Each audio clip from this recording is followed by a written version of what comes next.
In this book, Mind in Evolution as Assessed Through Reviews of Major Texts, I include two chapters on the work of Darwin. One of them is a review of a presentation by Gertrude Himmelfarb in 1959 on the centenary of the publication of The Origin of Species, and the other one is my review of The Origin's 6th edition. Today I'm going to read my account of Gertrude Himmelfarb's centennial address. Here it is. Darwin and the Darwinians, Part 5, Analysis of the Theory. I defer to Gertrude Himmelfarb for my review of evolution's foundation text. She provides us with a classic humanities analysis of evolution, employing logic, historical study, and close analysis of text. She begins, "An analysis of the origin is plagued by the confusion between the theory of evolution, what Darwin called the theory of descent, and the theory of natural selection. She is careful to distinguish between them, as we all should, and confines her analysis to the theories of natural selection and sexual selection, as proposed by Darwin. Of the peacock's tail, emblem of sexual selection, she concludes, such display in its most extravagant forms would seem to be as much conducive to extinction as survival. This problem is basic to Darwin's theory and is by no means limited to sexual selection. There are other areas of life in which the principle of the survival of the fittest is questionable, or at most meaningful only in the tautological sense, that the survivors, having survived, are hence judged to be the fittest." She attacks Darwin's argument for natural selection with the claim that in his day there often seemed to be little evidence of any adaptation, however circuitous, to the environment. She backs up this claim, then continues, "From these facts, Darwin deduced that the organism responded far less to its habitat than to its neighboring inhabitants. In Darwin's case, cause and effect were related in such a devious way as to permit almost any conjecture and to resist all control or verification."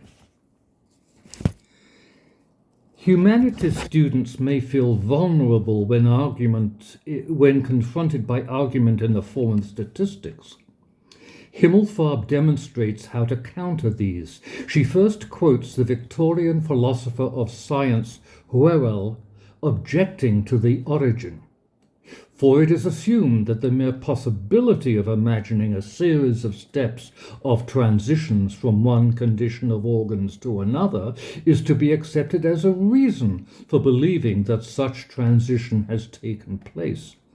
And next, that such a possibility being thus imagined, we may assume an unlimited number of generations for these transitions to take place in, and that this indefinite time may extinguish all doubt that the transitions really have taken place.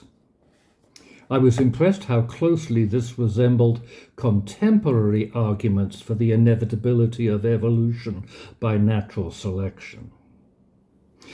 What Darwin was doing, Himmelfarb resumes, was creating a logic of possibility.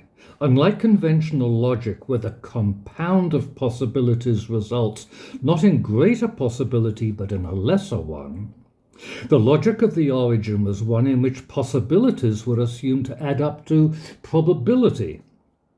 This technique for the conversion of possibilities into probabilities and liabilities into assets was the more effective the longer the process went on.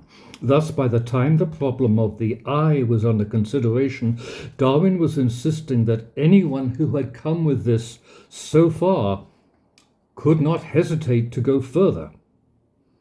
As possibilities were promoted into probabilities and probabilities into certainties, So ignorance was raised to a position only once removed from certain knowledge.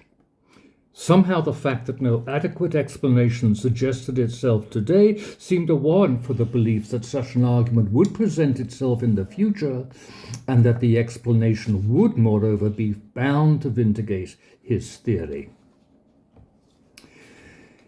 Himmelfarb provides us with a simple distinction between Darwin's theory and Lamarck's. Ultimately, to be sure, what Darwin's theory, like Lamarck's, had to account for were the exquisite adaptations of the different parts of the organism to each other, and the whole to its conditions of life. But where Lamarck arrived at his end directly, by having the organism adapt itself as by an act of will to its environment, Darwin arrived at it circuitously by engaging the organism in competition with its neighbors, so that only the best adapted survived. Could we put our trust in Darwin solely because of his reputation as a genius? She says, at one point in his autobiography, Darwin objected to the criticism that he was a good observer but a poor reasoner. The origin, he protested with justice, was one long argument from beginning to the end, and could only have been written by one with some power of reasoning. He also remarked that he had a fair share of inventiveness, which erred only in being too modest. For his essential method was neither observing nor the more prosaic mode of scientific reasoning, but a peculiarly imaginative, inventive mode of argument. Elsewhere in her book she says of Darwin, yet while he was bold and adept as a theorizer, he was timid and inept as a philosopher. Himmelfarb's book is an excellent source of information on Darwin, and a nice riposte to claims that those without training in statistics are not qualified to comment on modern evolutionary theory.